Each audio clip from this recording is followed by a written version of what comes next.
Hey guys అందరికీ happy Vinayaka Chavithi. ఎలా ఉన్నారు అందరూ? నేనైతే ఈరోజు రెడీ అయిపోయి టెంపుల్‌కి అయితే వెళ్తున్నాను అనమాట. వైజాగ్‌లో ఉన్నవాళ్ళు ఈ టెంపుల్ ఎక్కడుందో కామెంట్ చేయండి. ఇక్కడైతే పంచామృతాలతో అభిషేకం అయితే జరుగుతుందనమాట.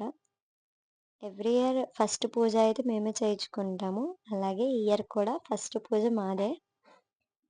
ఏది కోరుకున్నా ఇట్టే నెరవేరిపోతుందనమాట. మీరు కూడా ఏమైనా కోరుకోవాలి అనుకుంటే కోరుకోండి, దండం పెట్టుకోండి.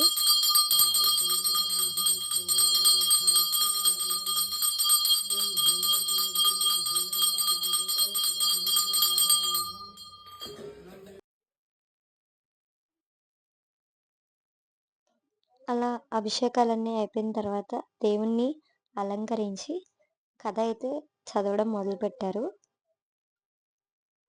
ఇంకా కథ చదివిన తర్వాత అక్షింతలని తల మీద వేసుకొని ఈరోజు చంద్రుడినైతే చూడకూడదు, అది గుర్తుపెట్టుకోండి. ఇంకా ఇంటికైతే వచ్చేస్తున్నామనమాట. మెయిన్ థింగ్ ప్రసాదం అదెలా మర్చిపోతాం.